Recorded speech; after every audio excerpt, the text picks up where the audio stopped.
Divya here, स्वागत है आपका अपने YouTube चैनल i360 सॉल्यूशन में। हम आपके लिए लेकर आए हैं MS एक्सेल के बेसिक से एडवांस वीडियोस। ये वीडियोस देख के आप MS एक्सेल का मुश्किल से मुश्किल काम आसानी से कर पाएंगे। तो दोस्तों, हमारे वीडियोस को लाइक कीजिए, शेयर कीजिए और सब्सक्राइब कीजिए, जिससे नेक्स्ट वीडियो का नोटिफिकेशन आपको सबसे पहले मिल सके। और कमेंट कीजिए कि आपको वीडियो कैसा लगा, और आप अपने डाउट्स भी हमें कमेंट सेक्शन में पूछ सकते हैं। तो दोस्तों, आपने हमारे MS एक्सेल के प्रीवियस वीडियो तो जरूर देखे होंगे। आज उसी से आगे कंटिन्यू करते हैं। आज हम सीखेंगे डेटा कंसोलिडेशन। तो दोस्तों, हमारे प्रीवियस वीडियोस के लिए देखने के लिए आप आई बटन पे भी क्लिक कर सकते हैं और चलते हैं कंप्यूटर स्क्रीन पर। तो दोस्तों, हम आ चुके हैं कंप्यूटर स्क्रीन पर और दोस्तों आज हम सीखेंगे कंसोलिडेट करना। दोस्तों, कंसोलिडेट क्या होता है? कंसोलिडेट मीन्स अगर आपके पास में डिफरेंट वर्कशीट पे डेटा है और उसका डेटा का आपको कुछ ऑपरेशन परफॉर्म कराना है फोर्थ अनदर शीट पे या डिफरेंट शीट पे, तो वो सारी चीजें हमें कंसोलिडेट के थ्रू होती है। मान लीजिए ये फर्स्ट ईयर का जो मैंने डेटा बनाया है, सेकंड ईयर स्टूडेंट का जो डेटा बनाया है और जो थर्ड ईयर स्टूडेंट का डेटा बनाया है, इसका मुझे सम करवाना है या और कोई अदर फंक्शन परफॉर्म करवाना है अदर शीट पे, तो वो मैं कैसे करूंगी वो आज हम करना सीखेंगे। तो दोस्तों, इस कड़ी में पहली चीज है, हम स्टार्ट करते हैं आज के टॉपिक, दैट इज 3D सम। सबसे पहले हम 3D सम सीख रहे हैं। दोस्तों, इसके लिए एक चीज होना जरूरी है। आपके लिए मैंने डेटा पहले से ही रेडी रखा है। आपको इसी डेटा को यूज कर सकते हैं या अपना भी डेटा यूज कर सकते हैं। तो जैसे ये जो डेटा है, आपको इसको तीनों शीट पे सेम लोकेशन पे होना चाहिए 3D सम के लिए। जैसे आप देख रहे हैं यहाँ पे कि ये फर्स्ट ईयर का जो डेटा है, ये मैंने C और 3 यहाँ पे रखा है। सेकेंड ईयर में भी सेम C3 और थर्ड ईयर में भी सेम C3। अगर मुझे इसी तरह अदर शीट भी है मेरे पास में और कोई, तो उसका भी मैं यूज कर सकती हूँ। इसे बोलते हैं 3D सम। ठीक है दोस्तों, तो दोस्तों शुरू करते हैं 3D सम सीखना। उसके लिए जैसे मैंने आपको बताया, डेटा सेम लोकेशन पे होना चाहिए, चाहे वो अदर वर्कशीट पे क्यों ना हो, लेकिन लोकेशन उनकी सेम होनी चाहिए। उसके लिए जस्ट मुझे क्या करना है, जैसे मैंने सेम लोकेशन ले लिए यहाँ पे, आंसर के लिए भी यहाँ पे जो मेरा डेटा है वो है E4 में, तो यहाँ पे भी मैंने इसको E4 में रख लिया है। एंड जस्ट मैंने क्या किया, सम किया अपना इक्वल सम, जो नॉर्मल हम फॉर्मूला यूज करते हैं। उसके बाद में मैंने क्या किया, फर्स्ट ईयर पे ये फर्स्ट सेल को सिलेक्ट कर लिया। उसके बाद में मैंने शिफ्ट प्रेस किया, सेकेंड ईयर जो है वहां पे भी आपको दिख रहा होगा सेम कॉलम या सेल सेलेक्ट है। यहाँ पे थर्ड ईयर पे भी सेम सेल सेलेक्ट है और मैंने जाके जस्ट एंटर प्रेस कर दिया। तो देखा दोस्तों आपने किस तरह से मेरे पास में फर्स्ट ईयर, सेकंड ईयर और थर्ड ईयर का डेटा आ चुका है। आप देख रहे होंगे दोस्तों, फर्स्ट ईयर में मेरे पास में यहाँ पे 8000 है, सेकंड ईयर पे 4500 है, जिसका टोटल हो जाता है 12500, और थर्ड ईयर का है उसका है 1500, तो वो जाके हो गया 14000। अगर मैं इसे ड्रैग एंड ड्रॉप करना चाहूँ तो वो भी मेरे पास में आ चुका है। मींस जो यहाँ पे सारे फर्स्ट ईयर के जो सेल्स थे, सेकंड ईयर के सेल थे और ये थर्ड ईयर का जो पूरा फी का डेटा था, वो मेरे पास में यहाँ पे सम होके आ चुका है। तो देखा दोस्तों आपने कितना इजी था करना।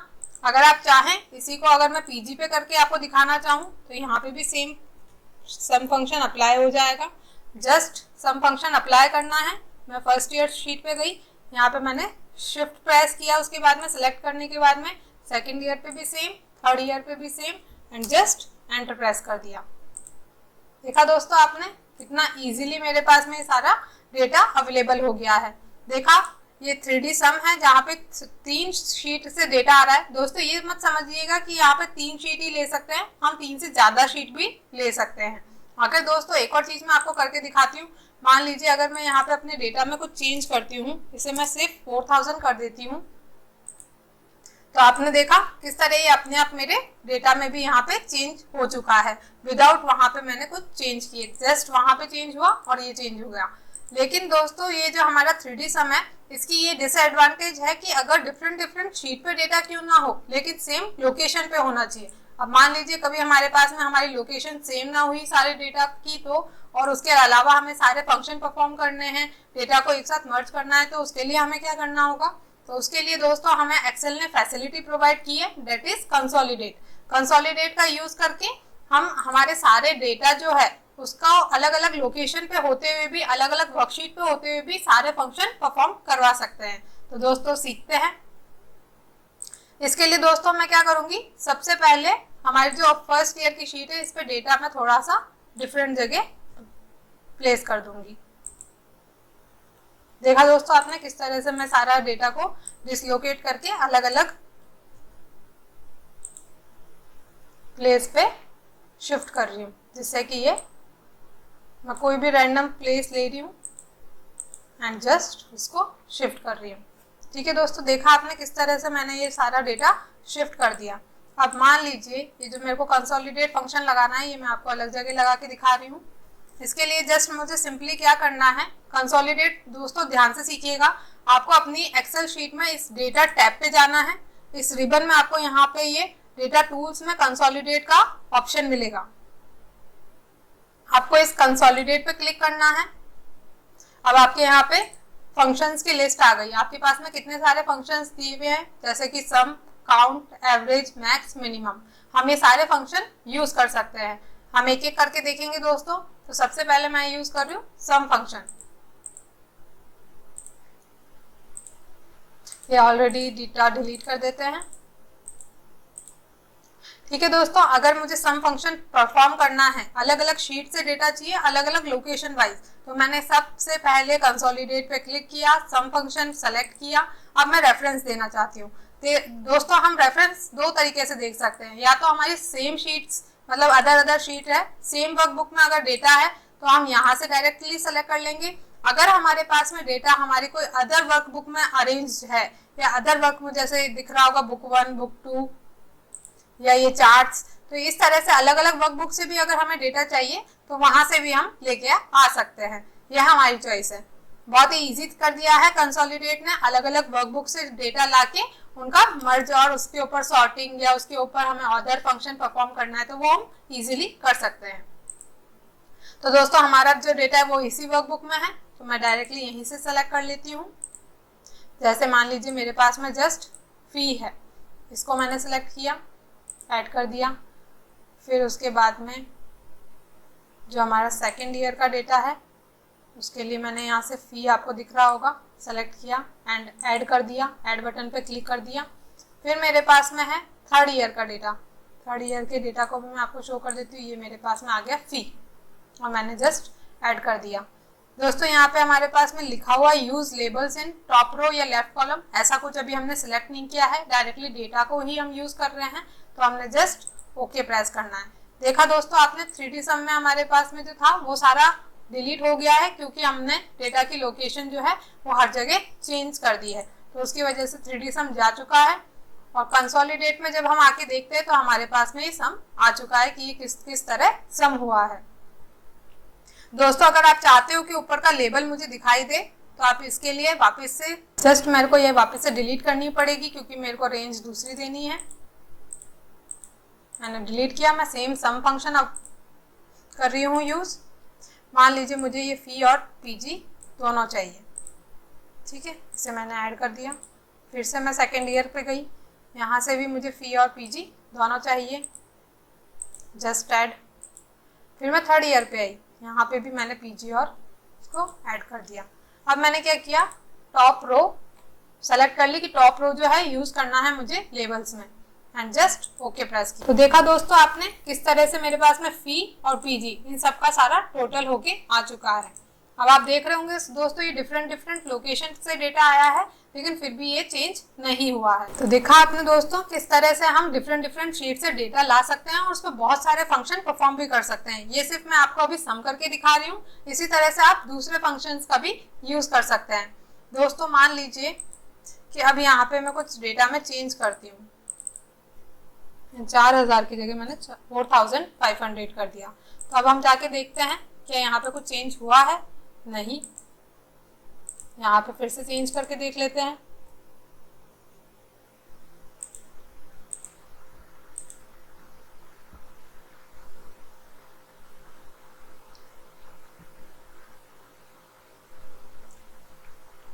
देखा दोस्तों आपने मैंने जो चेंजेस किए वो हमारे इस कंसोलिडेट डेटा पे चेंजेस नहीं दिख रहे हैं, जबकि वो हमारे 3D सम में तो दिख रहे थे। तो ऐसा क्यों हो रहा है दोस्तों? इसलिए ये ऐसा इसलिए हो रहा है क्योंकि जब हमने कंसोलिडेट किया है तो ये हमारा जो सेल का रेफरेंस है उससे लिंक नहीं हो पाए। जो हमारा मेन जो लिंक है सोर्स फाइल से, उससे ये लिंक नहीं हो पाए हैं।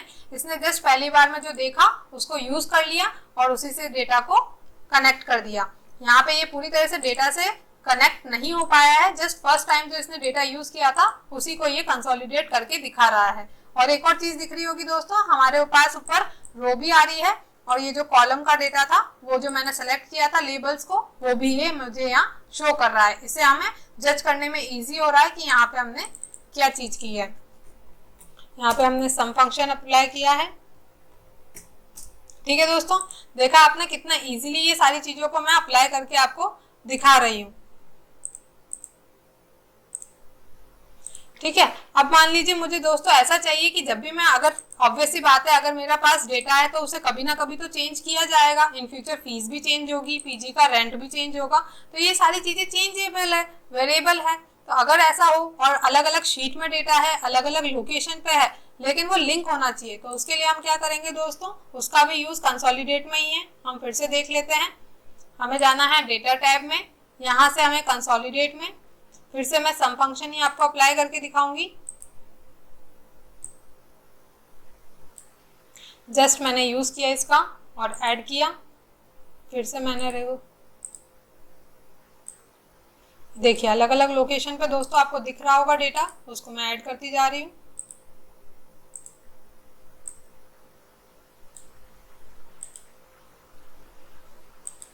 देखा दोस्तों आपने, मैंने ऐड कर दिया है, टॉप रो और लेफ्ट कॉलम भी सिलेक्ट कर दिया है। फिर ये एक और जो चीज है हमारे पास में, check box create links to source data. इसको जैसे मैं क्लिक करूंगी तो जो मेरा सोर्स डेटा से लिंक हो जाएगा और जो भी चेंजेस मैं मेरे सोर्स डेटा में करूंगी उसका रिफ्लेक्शन मेरे रिजल्ट डेटा में भी मुझे दिखेगा। तो करके देख लेते हैं दोस्तों। ओके कर देते हैं। ये हमारे पास में डेटा आ चुका है। ठीक है, अभी मैं मान लीजिए यहाँ पे चेंजेस करके देखती हूँ। मान लीजिए ये मैंने हटा दिया, तो देखा दोस्तों आपने कैसे ये ऑटोमेटिकली यहाँ पे डेटा मेरा चेंज हो गया है। और भी मैं चेंजेस करके देख लेती हूँ। मान लीजिए मैं सेकेंड ईयर की शीट में यहाँ पे 15,000 को 10,000 कर देती हूँ। लिंक टू शेयर आपने देखा ये 22,500 हो गया है।